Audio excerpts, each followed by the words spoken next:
Hello, lovelies. Welcome to this month's edition of Sisters in Mental Illness. I'm Shaley Hoogendoorn.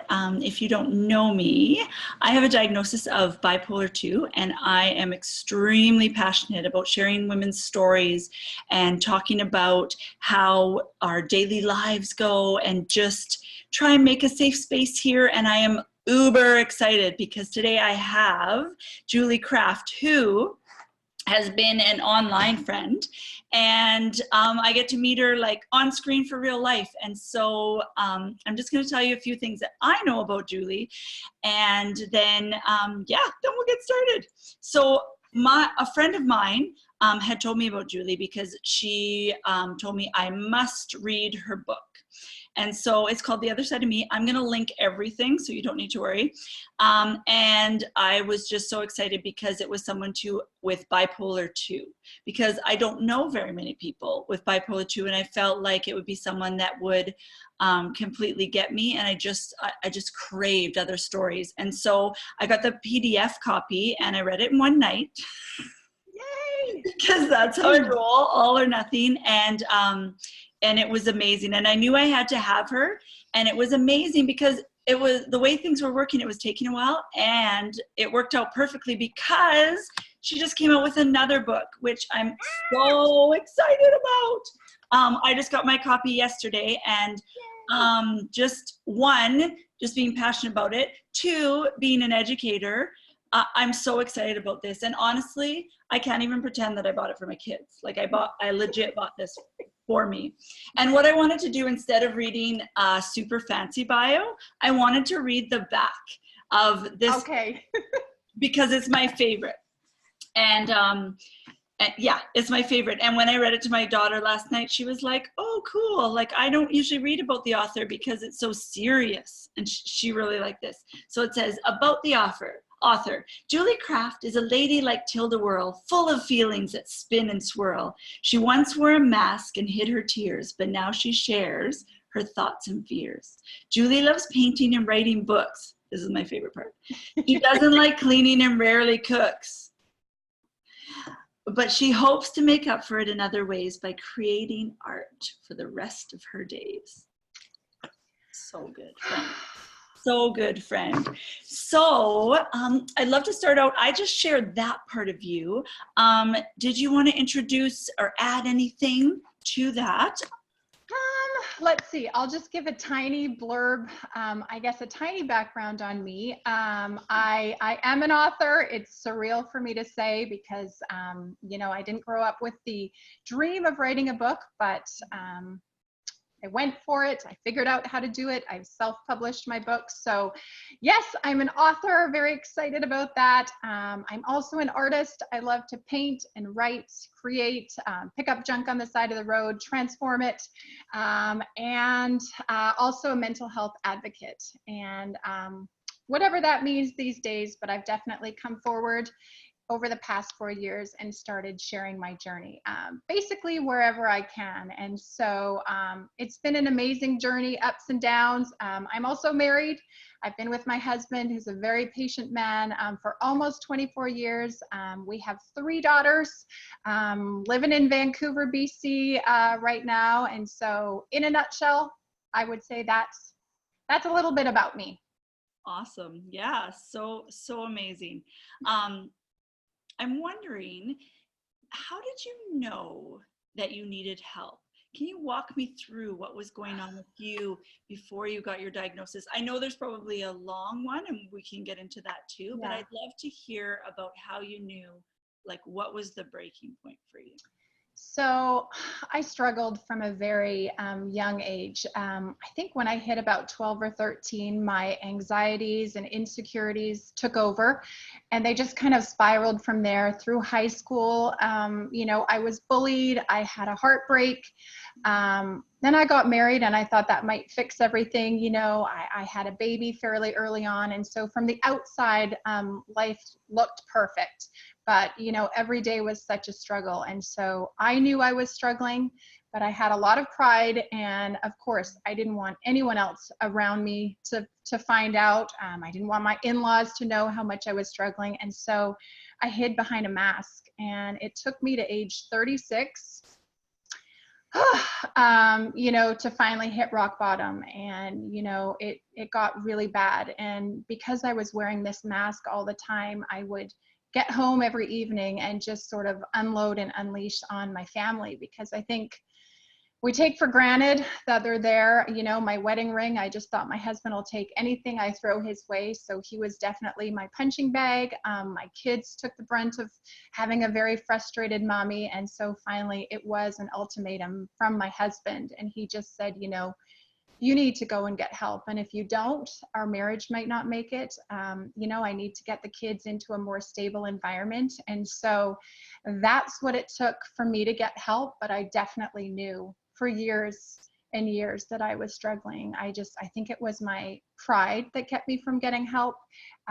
My fear of what getting help might look like. And, my biggest fear was being rolled away on a stretcher or put in a straitjacket, and then everybody in our small community finding out. I also didn't want to be put on medication. So all of those things prevented me from getting help. But I think we always kind of know when we're struggling and having a hard time. So I wish I had gone much, much sooner, but I can't go back and change the past. So moving forward, and I'm just so grateful that I finally did go and get that help.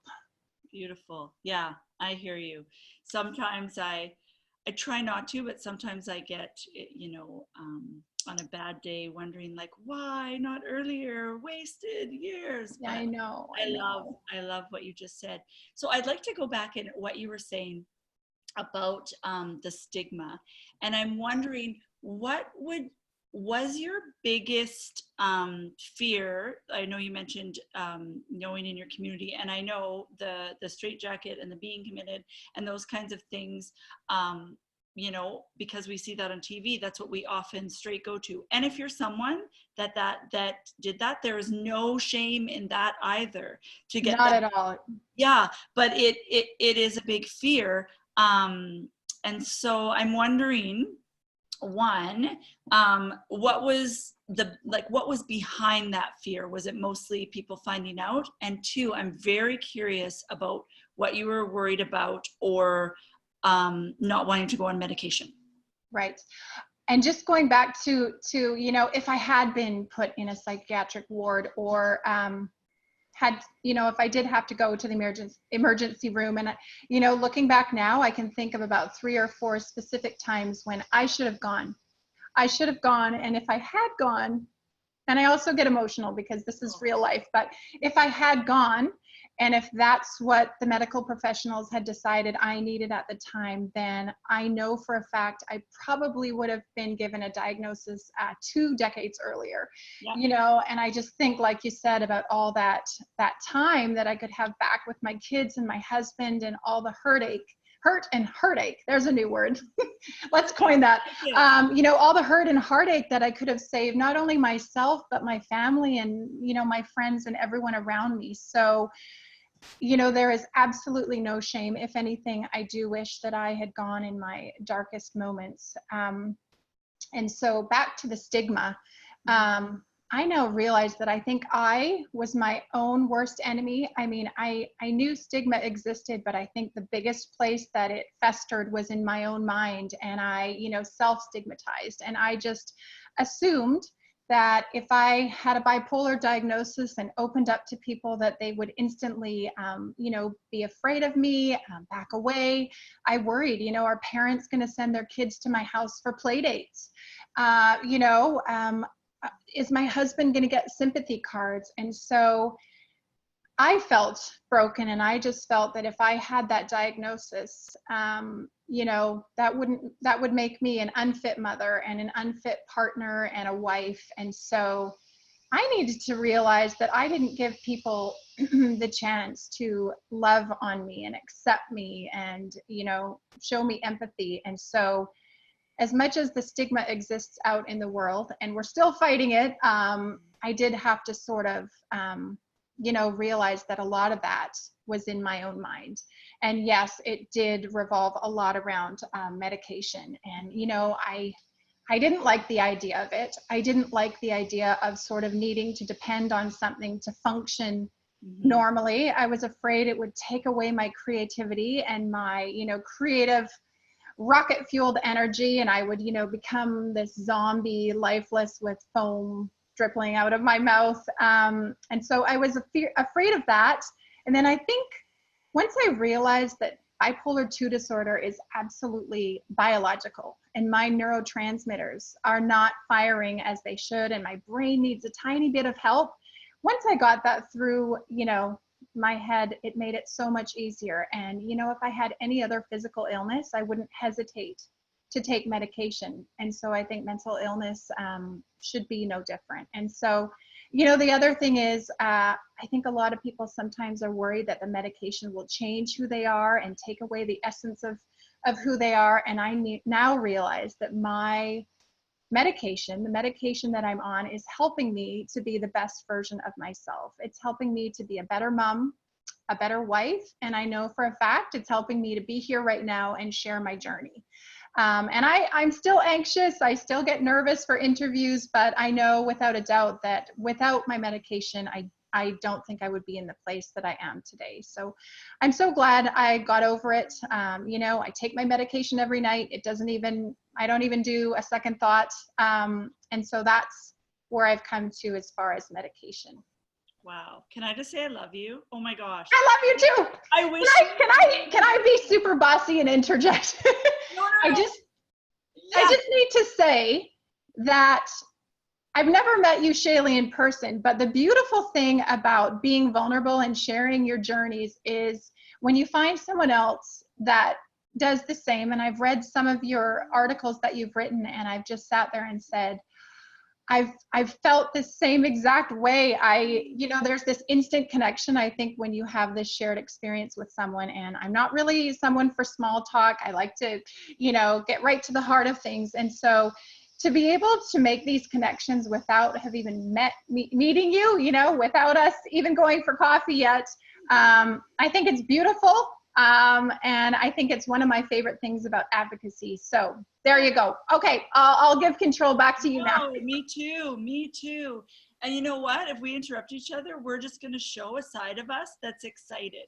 Passionate. I try and tell people, like, I am never doing it to be rude. I just have all the things, and they just come out, and I have way less self-control and no inner monologue, which actually would be helpful if I had a bit of one. I will behave for the rest of the interview. Please don't. One of the things that just ties into exactly what you said, just the me too, when I was reading your stuff and connecting, it's really hard to explain the difference between bipolar 1 and bipolar 2. And I know I have a lot of different in past interviews, and we can link those, but I wanted to get down to your story because I think that people understand depression a little bit, but I think the mania is so much more stigmatized because we see, like on TV, all they show is like we're buying boats or we're like hurting people or that kind of thing with mania. And I experience it so much differently. So I think if I try to organize my brain, I would love to know if you are completely cyclical. Like, for example, I used to be exactly like legit, the switch would be May to about end of October would be different stages of hypomania.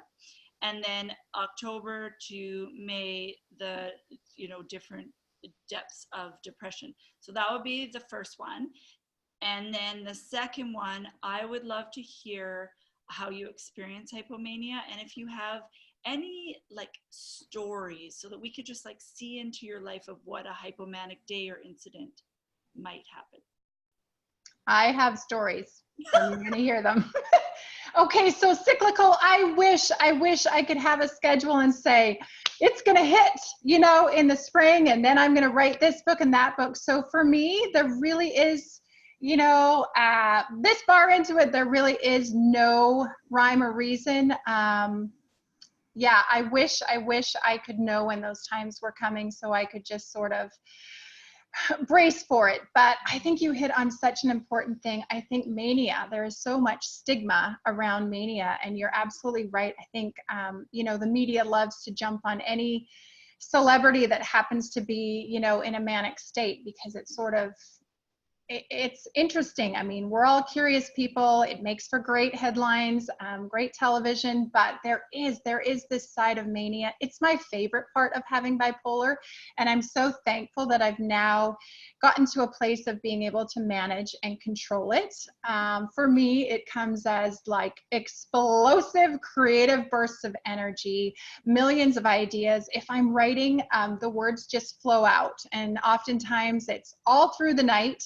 And this is where the danger comes in. Before I was self-aware and before I could manage it, it did control me. I became hyper-focused. I would go days without sleep. The groceries didn't get done.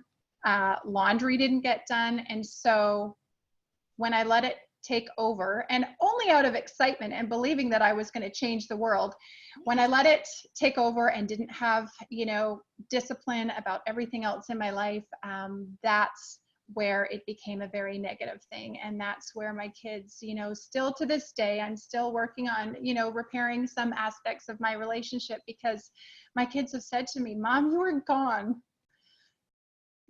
You know, we needed you and you were gone. And so, like I said earlier, I can't go back and change the past. And so my biggest commitment now going forward is to do the very best I can. I do have so many more goals and dreams. I have 1,000 more books I want to write, t-shirts I want to design. And so going forward, going forward, I know that I need to just be able to keep balance, you know, keep discipline, keep self-aware. My kids are my biggest fans, and they actually keep me on track.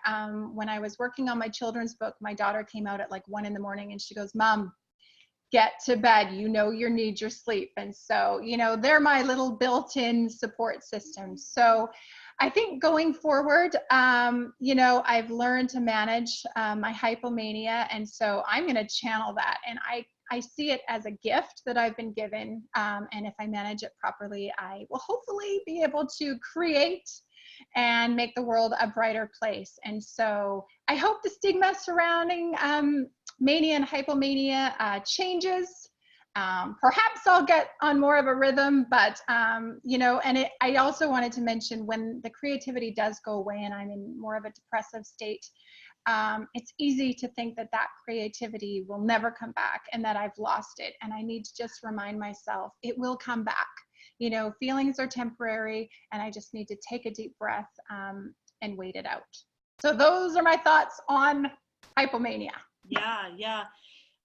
Before you had it harnessed in, because I see that you've written your books after your diagnosis, post-diagnosis.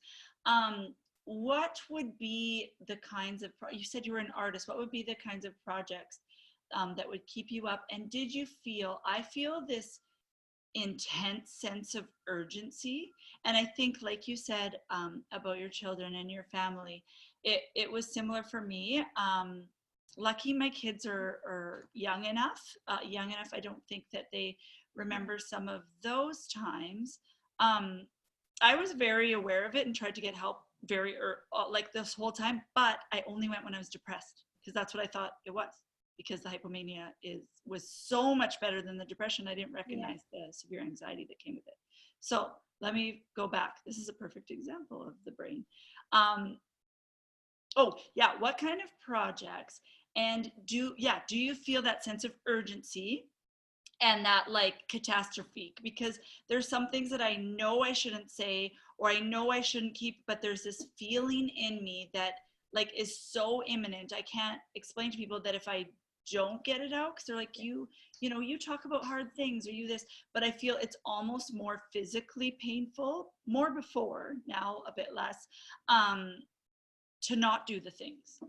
Yeah. So it's interesting when people say like, you're being very brave and things like that. And I think a good point, like you were saying, of hypomania is that I have no choice. Like in a good way, like I have no choice to do those things, because to me, how I would feel if I didn't was that much more heartbreaking for me. I'm taking that word, by the way. Okay. Did I ask, Was I clear what I asked? I think so. I can totally relate. I do feel that sense of urgency. And I think it's because, number one, we're very, very excited and we do believe, in whatever we're working on. So for me, it was definitely my memoir. It took me 3 years, but yeah, there were weeks where it's all I could talk about and it's all I wanted to do. And I didn't mean to ignore my husband. I didn't mean for my family to eat cereal for 3 weeks straight, Yep. but I think it's so easy to lose sight of the bigger picture and our other, responsibilities and duties as wives and moms and employees.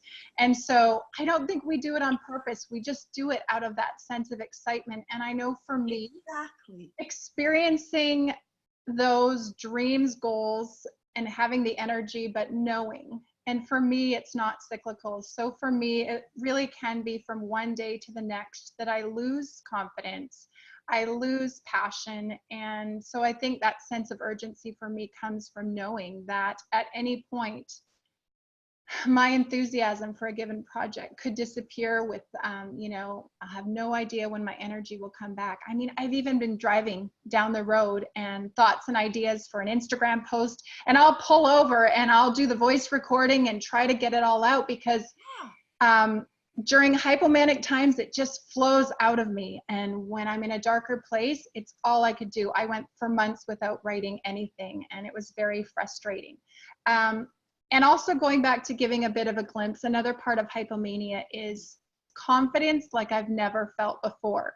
And so I'm going to go out there and admit that it can definitely teeter on narcissism. I will be walking through the streets of downtown Vancouver, floating about this high off the ground and just, the world is my oyster. I will go into any coffee shop. The flip side is just as easily, I'll be terrified to leave my place, and walking just one block, I'll be conscious of every step I take and fearful that people are watching me and I'm going to trip and they're laughing at me. And, I'll order my coffee in a to-go cup. I'll rehearse, how I'm going to order, where I'm going to sit. And it's just, so I think that's one of the challenges, is that swing from such a high place to a low place, and then trying to just find, common ground. And so for me, that's a big challenge. But there's just another tidbit of what hypomania looks like for me to give anyone watching that doesn't, experience it or would like to understand it. That's, another part of it. And so I think that sense of urgency when I'm feeling good is, get into town, go have my favorite coffee, do some shopping, talk to some strangers, and, just make the most of it. And I wish I could bottle all of that up for those days when it disappears, but I can't. So I hope that sort of gives insight into that sense of urgency. No, exactly. And what you said, that must be terrifying about the times. Like, you're right, at least I had a bit of a schedule.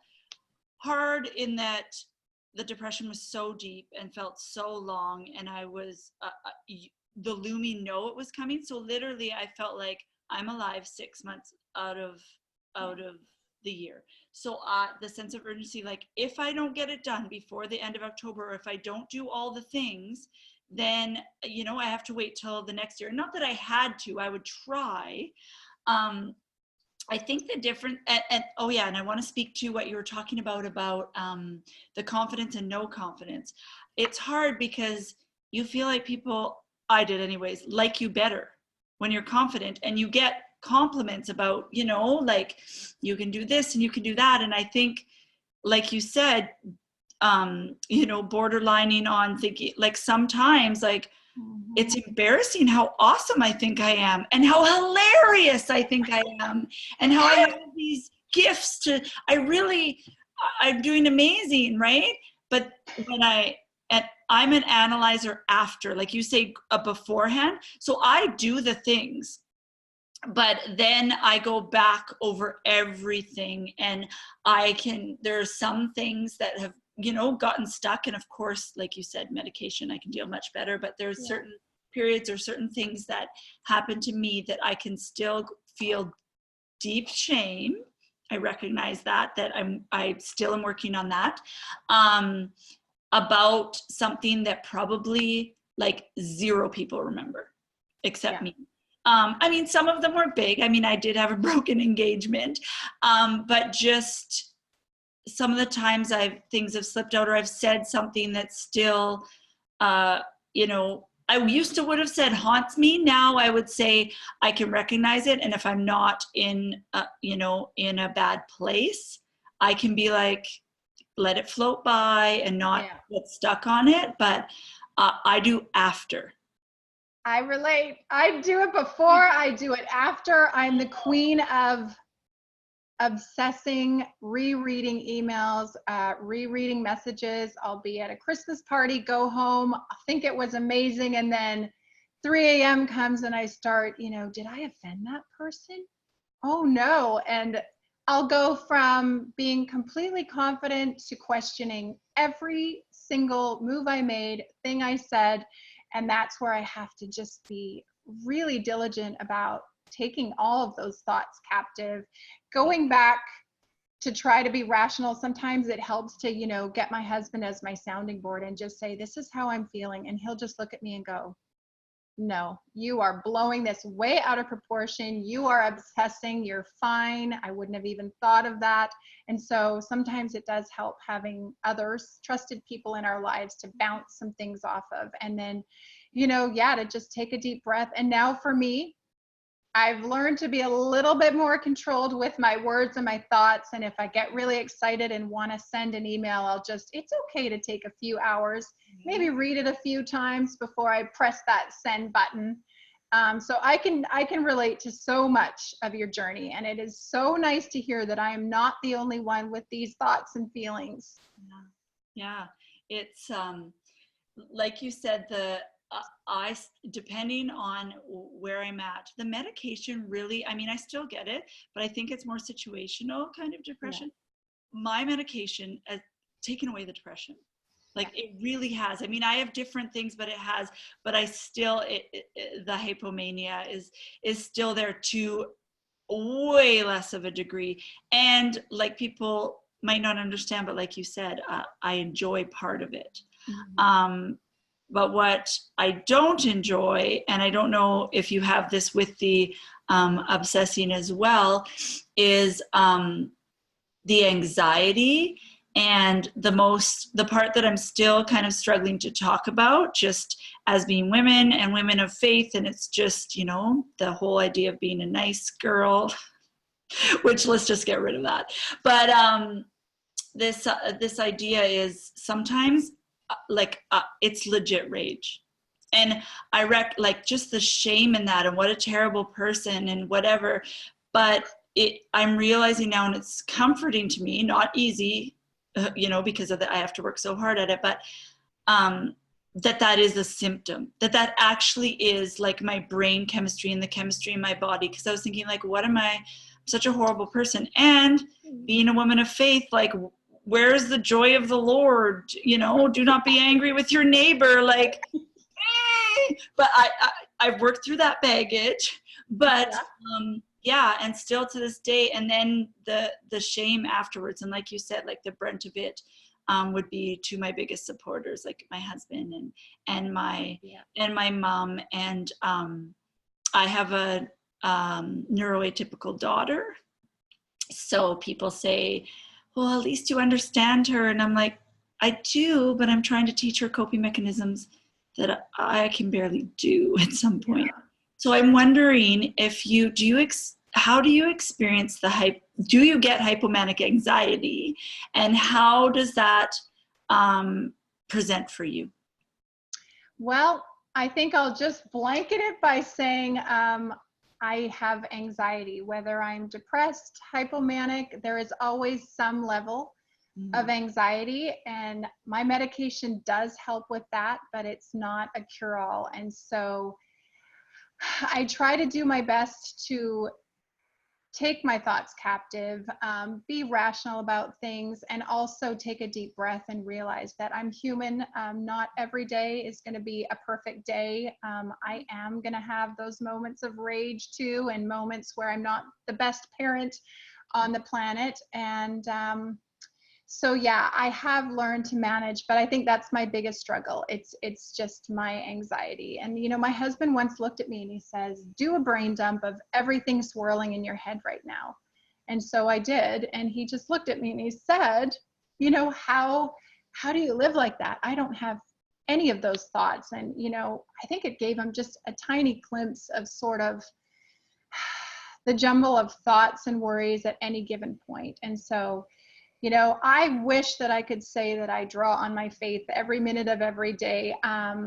I do a lot more now. I wish I had in my earlier days, but that's where I need to sort of lean on God and his promises and, his very practical advice. And, there's a fantastic verse and, I'm not the best at memorizing. So I did print it out on the off chance I would have a chance to share it, because it really is, I think, a powerful verse. So just hang on here.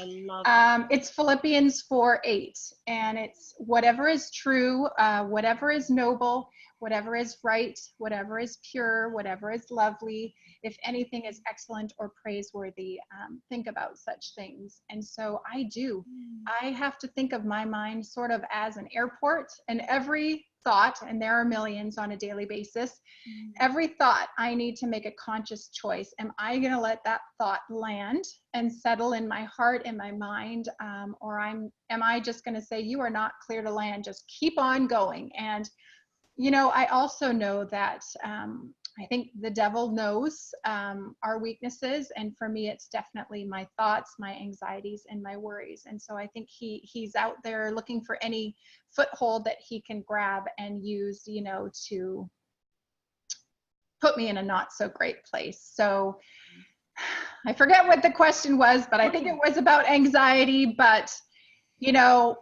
I wish, and I do feel, as a pastor's kid, I'm actually a pastor's kid. And so I think that adds another level of, as a Christian, why am I struggling so much? Why can't I just cast my cares on him and experience this peace that passes all understanding? Because the truth of the matter is, a lot of days I don't. And so, now on the days where I'm disciplined, I try to get up early. I get my cup of coffee when the house is still quiet, and I just sort of read through a few key verses before I start my day, before things get crazy. And that really does, help me, along with a lot of other things. But, at the core, my faith is sort of my foundation, and, it is the filter through which I view everything, and it guides my thoughts and actions. So I need to always remember to cling to that. Yeah. Whatever is lovely. Yeah. I love how you mentioned both, because sometimes I struggle. Well, my medication that I take, mornings are really hard, and I'm not a natural morning person. My actual natural 2 and then sleep into 10 would be ideal for me. Unfortunately, that doesn't work for like having a job and or Life. So anyways, I have a really hard time. And I used to think there was a specific way to be a Christian, and a specific way, because I didn't grow up. I probably have the opposite of you. I didn't, believe in God or follow Jesus until my teens. And I always thought there was some way, and all the other people that were Christians and grew up in Christian families knew the way. And then I just wasn't. And I love the way that you talk about both, because the devotion in the morning and the things you're doing there, I think the biggest trap that people of faith fall into about not getting help and not doing the other medical stuff is they think that that they can only do or one or the other, not both. And I just am still overwhelmed by the amount of people that besides the stigma, that's one more stigma that they have, and that their faith and church would be stopping them, even if it's in their own head and or stigma from, well-meaning people, that would be another lens. Because I talk about messy beauty all the time, and I just think like, when did that become a thing, that the church wasn't the most messiest and the most beautiful? And we see these, these beautiful verses, and we have ones that people try to apply to us, like you said, hold every thought captive. But I think it was like an ideal. Like the Bible is like an ideal. It isn't like, if you can't hold every, thought captive, then are you even, what kind of Jesus follower are you? I think that with the anxiety and the stories that we tell ourselves, and I'm kind of an all or nothing person, there was times where I didn't feel like Jesus was for me. Like, not for me in that I choose him, but like a cheerleader for me. I went through a small period, and that I felt like it was given to me, and that I was being kind of, I was in trouble.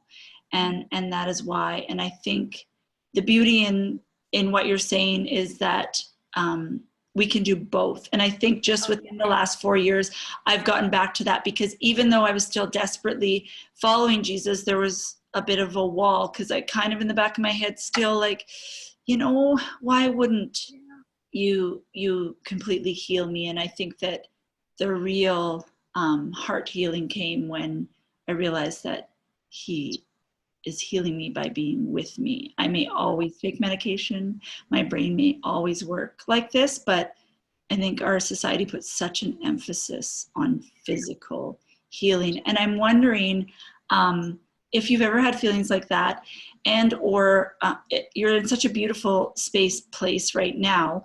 I'm wondering, how do you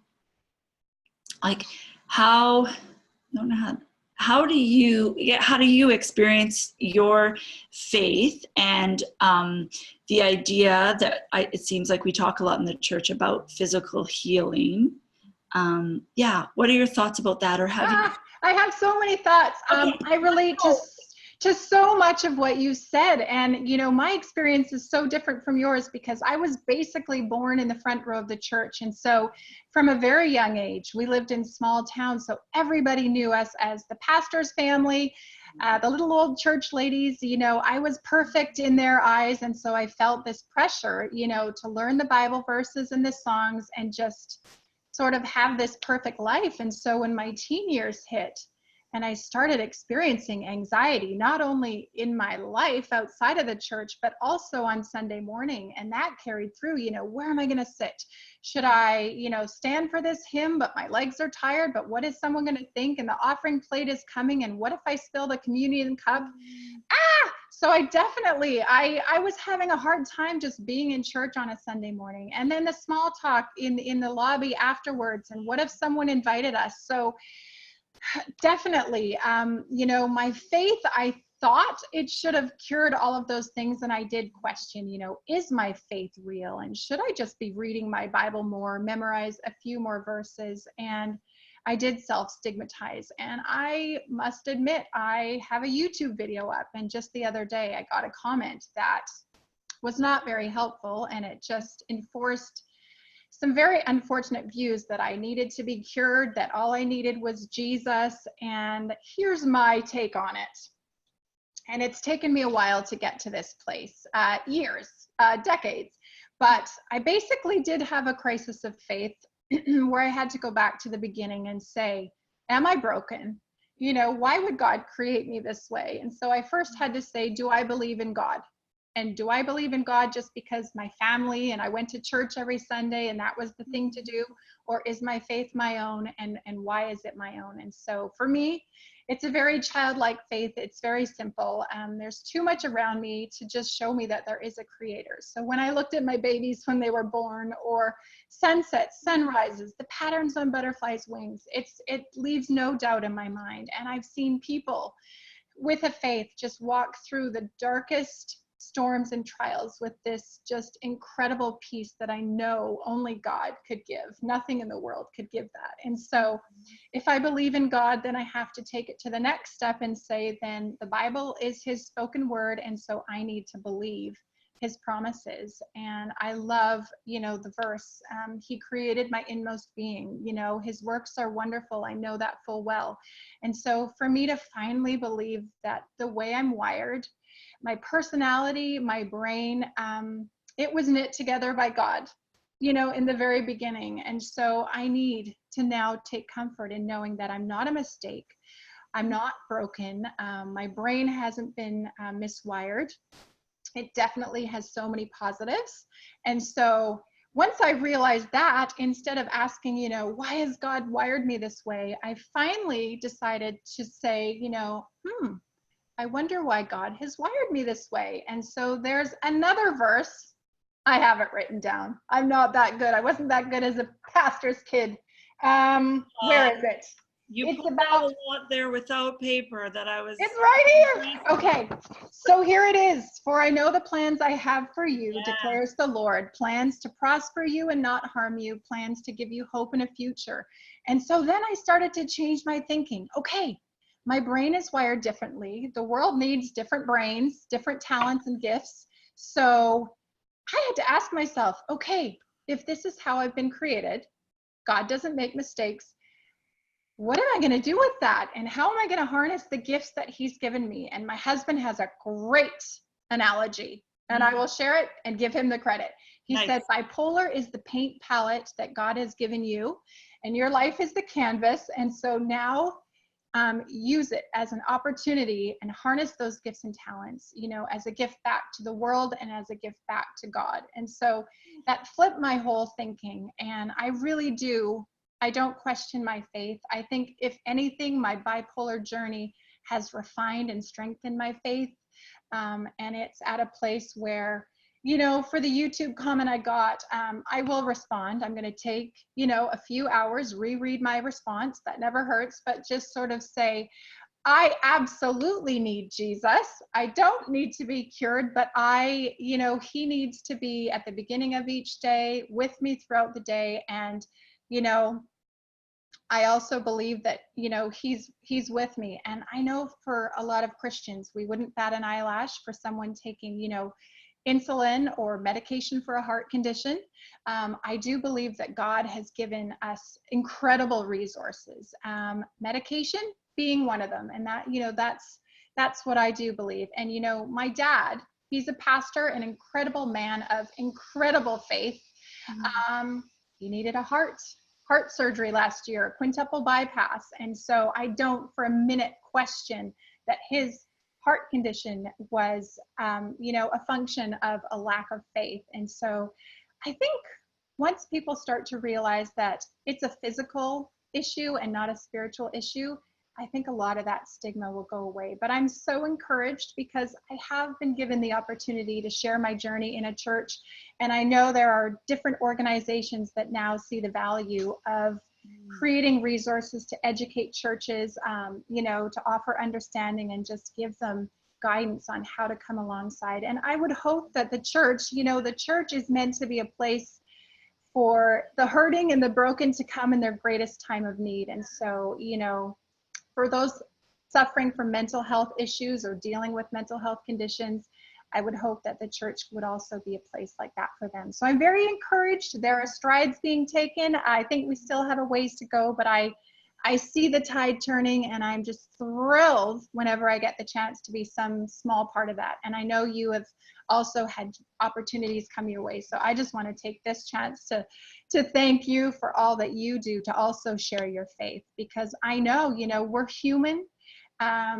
We all have issues, and we need to be open with them and, just be gentle with each other. So it's happening. It's happening.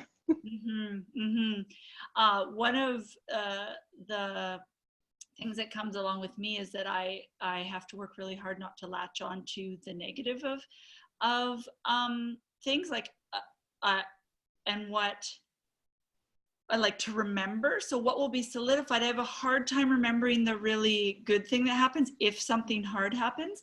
And one of the things that I latched onto with negativity is like just, sinful nature and bad. And, I made it that so much more important and so heavy that like for some people that helps them, see the huge sacrifice more. But it really took a lot of healing to be like, like you said, I wasn't made a mistake, and I am loved, I am loved, I am loved. And that was the most important thing. And I think that's what drew me back to the, to the heart of Jesus, because I don't do well with well, I am a teacher, so I can't say I don't do well with all rules, but ones that don't make sense or have been there since the beginning of time with the church, or other things that don't actually make sense anymore, that we just do them out of tradition or out of things. And one of the things that I would say that is so hard, because unfortunately, I still get those comments too, and some private messages like, why would you keep talking about, because my big passion is talking about how we can do better and make the church more of a safe and sacred space for all, including those, with mental health. And, well, everyone has mental health struggles. My medication allows me, because I can get out of the actual physical, madness in my brain, if you will. I believe my medication helps me have a better relationship with Jesus. And that sometimes blows people's minds. I get it. I agree. It does. It just helps us in every area of our life, but absolutely with our walk of faith too. I am 100%. I know exactly. I am tracking with you. Yes. Your journey resonates so much with me. It's nice to know. Right? It's like a breath. I don't have any hesitation to let you in or share, because you're doing that. And I'm so convinced that sharing our story frees others to tell theirs. Absolutely. And I think, a lot of our listeners might be in the wilderness. They might not be back there. I know it's really sad, but people have been deeply wounded in faith communities, and I just want to speak to that. And I just, all I can say, is you're loved, you're loved, you're loved, and you're beautiful, just the way you are. And if I could have that on recording to me when I was struggling the most, that would have really helped. And I do want to recognize too that you and I are very privileged, right? We're both, white women with actually have medical access, and here in Canada, that it doesn't cost money, and that we have a huge support system. I can hear that with your husband. I know that with mine or my parents. And I just know, I can't imagine how much harder it would be if I didn't have that. And so I just want to recognize, for those that are listening that might not have those same things, I just want to recognize that I'm sorry if this is that much harder for you. And I'm almost over anxious careful to talk about things, because I would never want to be made felt, that tiny bit how I felt when I saw people that were doing well, and flourishing, I feel like we're at that space. We weren't always there. And I don't think I would be this far along without a community. Yeah, and I just need to clarify, it definitely is a journey and a roller coaster, and I'll be the first to admit, how nervous I was, and the doubts and insecurities even about, coming on and sharing. And I definitely still go through darker times where I screen phone calls and my self-esteem drops to an all-time low. So yeah, I think that's one of the reasons I came forward, because I didn't want anyone around me to think that I had my act together and my life together. And, we're all just living life. We're doing the best we can. We have ups and downs. I'm so thankful for the people that I have in my life. And I think I'm so glad that I did open up, as hard as it was, as terrifying as it was. I finally gave people the chance to come around me. And I think one other thing that popped into my mind, but I think sometimes we I need to remember that God is first and foremost, and I need to look to him and rely on him and his promises, and not put the burden of my recovery solely on my fellow Christians or the people around me. Because I think, number one, some people might be going through their own stuff and they're just not in a place where they can be a support system to us. And I think a lot of people do care, they just don't know how to care. I think for anyone that doesn't struggle with a mental health issue, it's really hard to understand, and it can be awkward and scary, and people don't know what to say, so sometimes they don't say anything. So I need to remember that too, to just, you know, be very gracious with people and know at the end of the day that everybody is walking their own road. They have their own journey and their own story. And so, yeah, I think, and as much as the church and people in the church, you know, have hurt people, I have to just remind myself that we're all human. We all, you know, say and do things that aren't godly sometimes, and that as long as I keep focused on him and his promises, then that will always sort of keep me in a good place. Yeah. And I think that, you know, I think you're farther along in that journey than me, because I think for a long time, and I think I'm coming out of it, I'm definitely coming out of it. I didn't, you know, I was terrified to speak in church. I felt safer in non-faith-based communities sharing because, you know, and a lot self-stigmatizing, like you said, was about me. But I was bitter for a while, and you know, a lot of the hurtful things said to me. And I think, like you said, you know, everybody goes through different things, and I think recognizing that a lot of people are doing the best that they can, and I think that is why I share as well. And that is why I put myself out there in faith-based communities and or speaking at other things, is because I just think it's so important to share stories that aren't wrapped up in a bow. As much as we like those, that's why it's hard to talk about, because people want, you know, you to have a bow. People want it to be gone or healed. And I think as soon as we can share our stories, the few of us that can't be healed, because I do believe in that, I think people will understand that it's okay to talk about, right? And I think we just need to find language, because the problem is, I always say, use medical terms for medical things. Like, it's really, really hard when people, we throw it around, right? Like, for someone that's really tidy, like, I'm so OCD or I'm so ADHD, and it's like, if you really were, like, no, like, so now it's like, it's like you want people to use the terminology, but yet we have these understandings or stereotypes of what that exactly means. So then I'm like, I find it even hard to talk about, because I think the difference between, like you said, a heart attack or needing a new heart and or diabetes is that if someone tells me that, I believe them, and I don't understand that experience. So everything they say is, you know, of course you would take medication. Of course I wouldn't question that. But I think the thing with mental health is that we all have it, and we've all experiencing some form of anxiety or some form of this or some form of that. But I think that, so then people think, well, I got over that, why can't you? And I think it's really hard to explain the difference between, like, clinical, because people look at their experiences or experiences of others. And what kind of, when you're talking to someone, like, what kind of language do you use? Because I know, like, I was starting to use neurotypical and neuroatypical, but then I was reading some things that some people don't identify with that.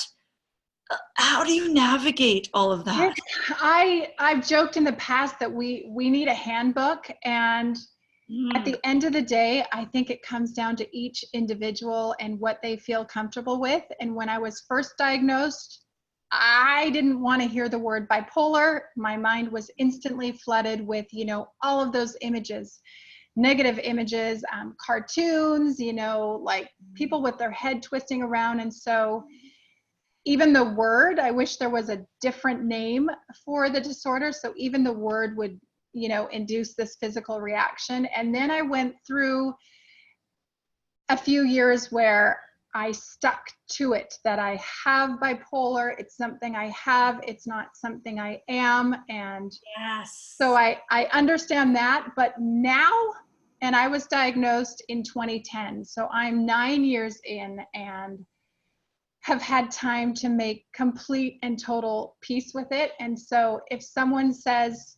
I am bipolar, I'm fine with it, because for me, and this is my personal opinion, for me, it's not a negative thing. I think I mentioned earlier, I wouldn't trade it in. I don't see it as this negative thing. And I know I can offend some people at a different place in their journey. They might think, how could you ever say that? And that's disrespectful. But it's my opinion and it's how I feel, but I think it comes down to every individual. And, I do go back and forth. Is it a mental health issue, a struggle? Is it mental illness? Then there's the notion of recovery. Am I recovered? Am I in recovery?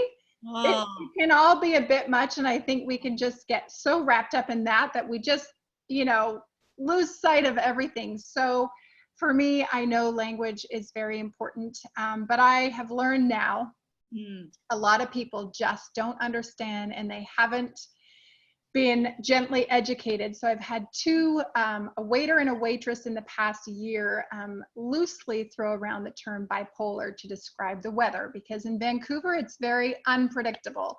And they didn't mean any ill will by it. I know they didn't mean to offend me. They were trying to be funny.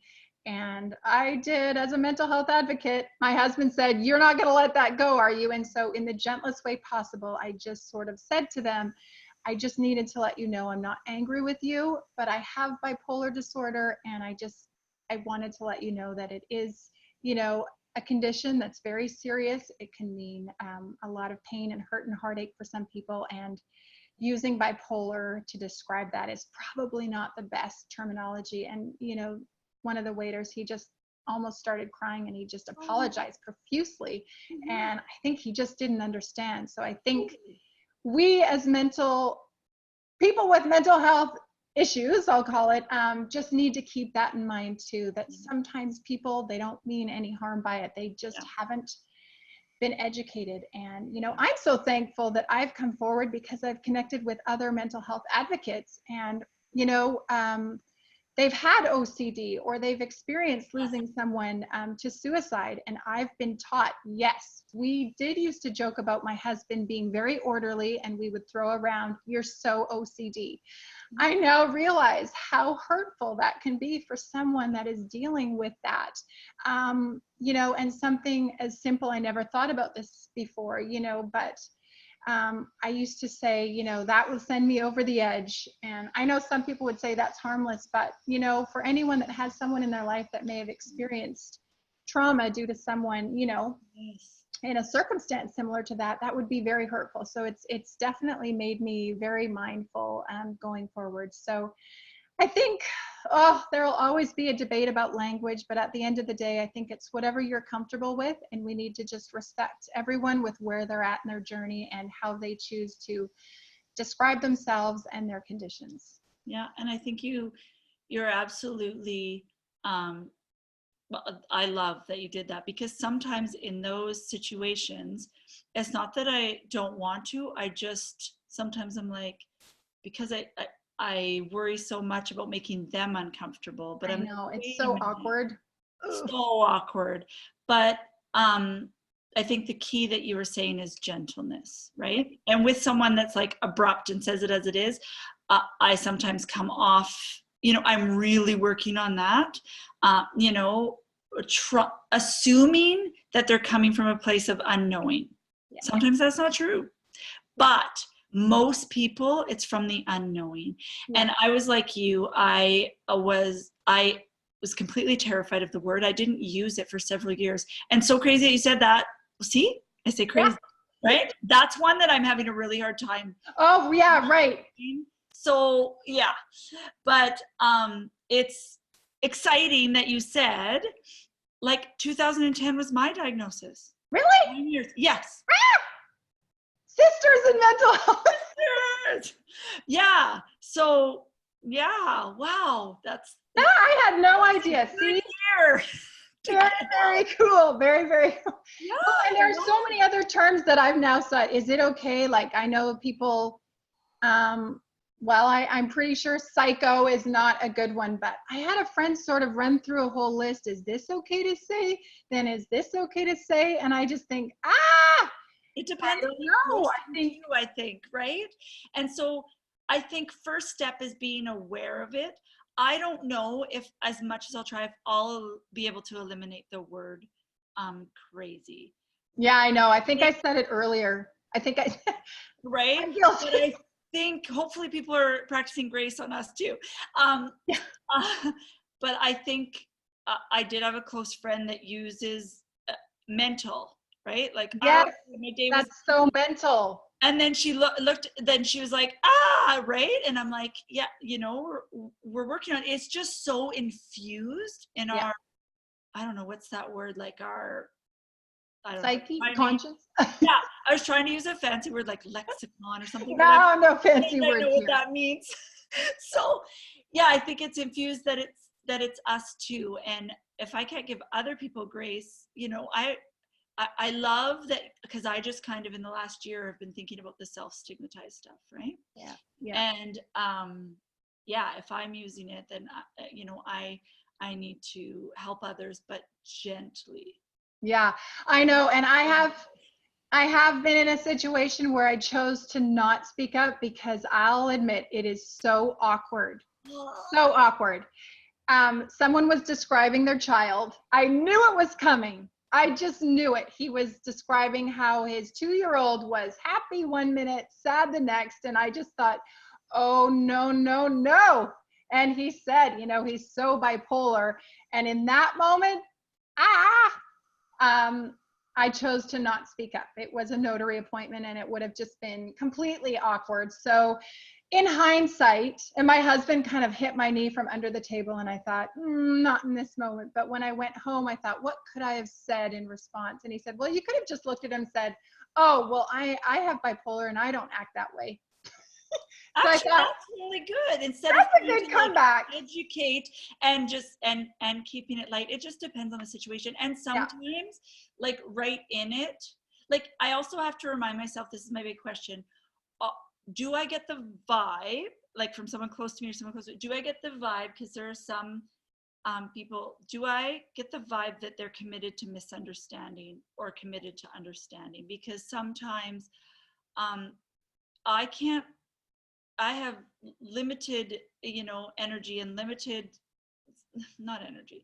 I have limited, like it's like ripping open your heart, right? Yeah. Like I can't do that for every person. And I think I need to give myself grace as an advocate, but I try my best. And I'm also learning that I can do an email later if it's someone in my personal life, or I can do it like, because it feels so imminent that if I don't do it that moment, right? And I think, and you were reading that situation, right? But I love that your husband helps you come up with things. And honestly, for a long time, I memorized like a little line that I would say about bipolar, about my diagnosis, just because I would stumble and whatever. And then I was so afraid that I was like increasing the stigma because I sounded crazy because I wasn't right. And then you obsess about it till 3 a.m. I know, I'm there. It's the worst, right? Yeah, it is true. But I love those things. But honestly, especially if I'm in a not be able to like I have swirly thoughts. Yeah. That yeah, I actually, and I thought that was ridiculous, but I had to do it. And it depends on the situation if I say bipolar or mood disorder, but I am trying to claim that word and throw it out in regular conversation. And I do want to tell you a quick funny story. Yes, tell me. You're gonna die. Okay, so I joined 30-minute HIIT because I'm actually, despite my love of the not exercising, realizing, like, I know it's helpful, but I keep hearing that too. People don't understand how hard it is to get, like, we know some of the things, like the water, like the basic things that can help us, but that I do it, but not regularly and not like I'm 41, so I feel like I need like a good sweat, and anyways, we know all the reasons. So anyway, so I'm going to, it's 30-minute HIIT, and it's like you do these, it's only 30 minutes. I'm like, I can do anything for 30 minutes. So I've been doing it. And so I'm there, and there's usually, and they're not always young, but in this case, like there's a coach in the middle that's like, you got this, da, da, da, which they're super helpful and lovely or whatever. But I have my tattoo, Be Still, and it has the semicolon, right? And so I'm doing my sit-ups as awkwardly and fast as I can, right? Because that's the point. And she asked me, and I told myself I'd use my tattoo, and every time I ask, I would tell them. So I'm doing Yay! I'm like, it actually means like, you know, that my story's not over, and because I have mental health. And she was like, oh, and like legit walked. It was so, I don't know if that was the best moment. No, it is. I must tell you, there are opportunities to advocate everywhere. I'm going to tell you a really quick, funny story. I was at the Canadian-US border.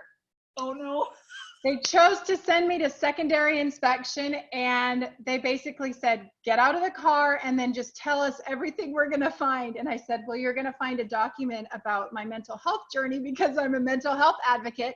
And no joke, I stood there in secondary with a few border officers and some other terrified people having their car searched. And I got to share my bipolar journey. He asked about mental health advocacy, if there's any money in it. And then at the end, he shared that he had a good friend with bipolar, and that he knows it can be. And I just thought, I just drove away and said, I will advocate for mental health anywhere, in any country, and in any situation. And so there's my story. And they let you in. And they, you know what? I think that broke the ice, and he kind of, let her go, let her go. Wow. We don't want to do an anxiety attack for her. Yes. Right? Wow. Okay. So I think that is so beautiful. But I could talk to you like forever and ever and ever. Me and too. I'm so excited for the day that we finally get to, like, I can hug you. But I did want to get to this because it is December. Yes. This is going out, and I really, really, really wanted to talk about this book. I know a lot of our listeners, I was going to say if you're a mama or a teacher, but you know what? But you even get it for you, because this book, the feeling weird or the feeling this, we know kids all feel it anyways. And I'm so grateful for like how our education is talking about zones of regulation and things like that. But anyways, I not only am going to read it over for myself, this is going to be my number one, like in my TOC kit. And in fact, I think I'm going to have to get two, because my yes. And it's beautiful. Like, you illustrated it, friend. I did. Oh, I had so much fun. I just had so much fun.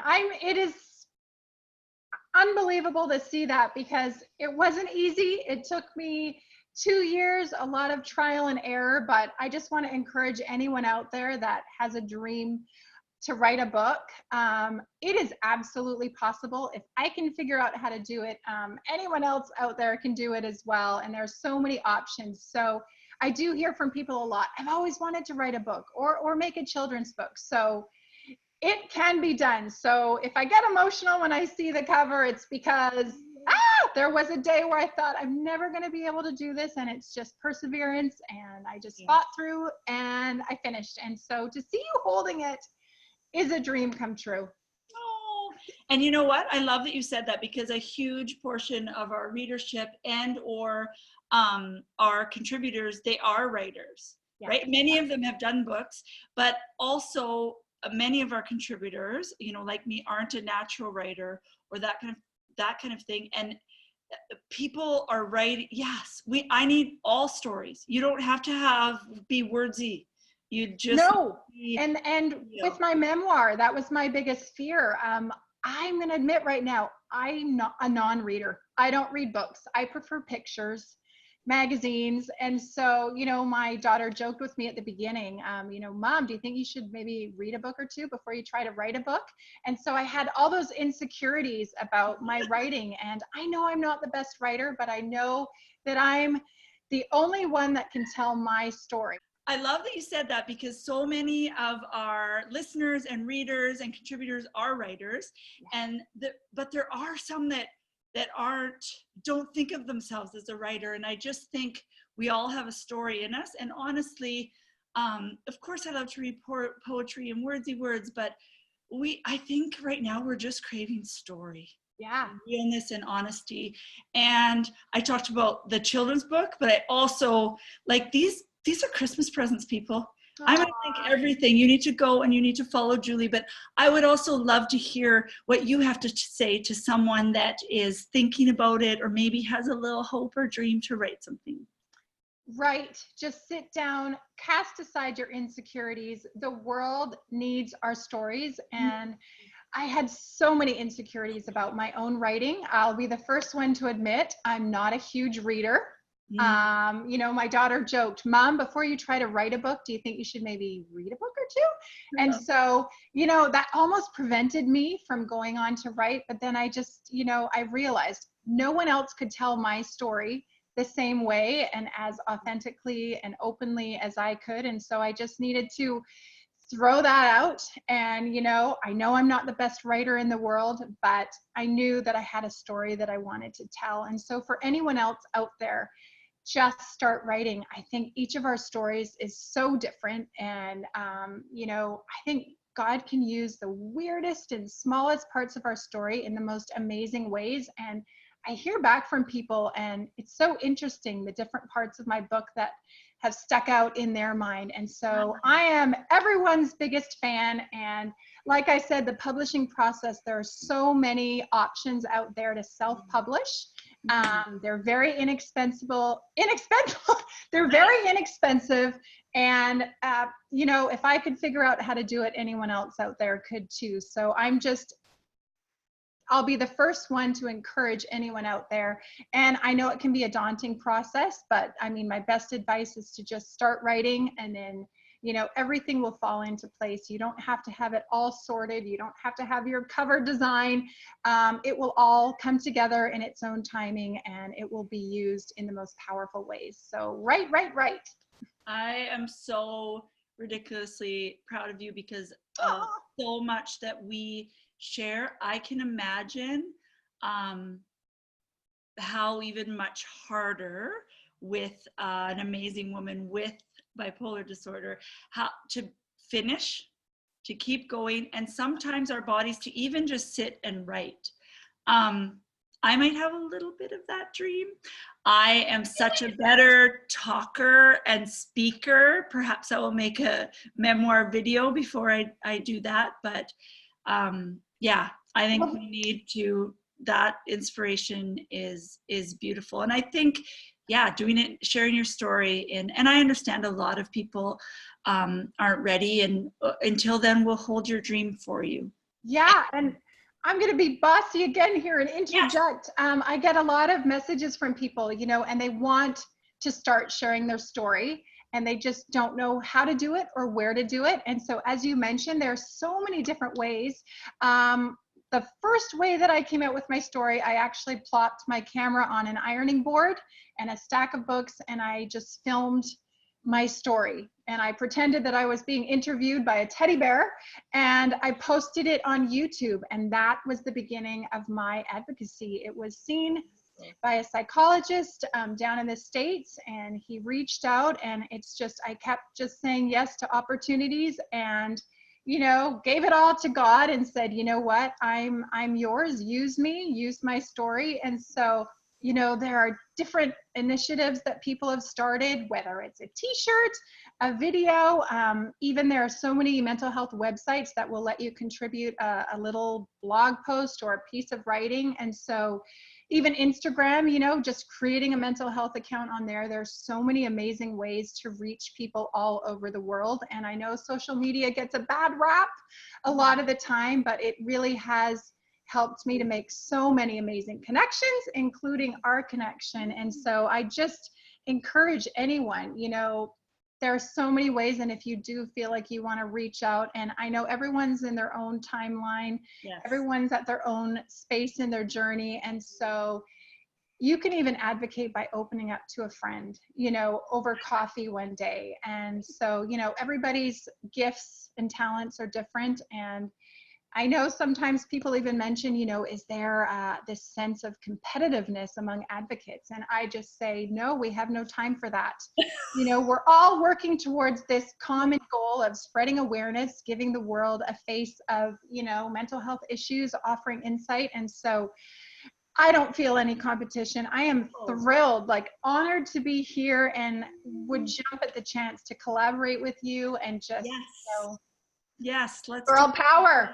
I love that you said that. That thought actually never occurred to me, because it's so vulnerable, and it's so, you know, as I self-stigmatize, sometimes it's like, I never thought I'd be, you know, sharing what used to be my shame story. I never thought of that, because even both you and I have bipolar 2, and we're different. So every story.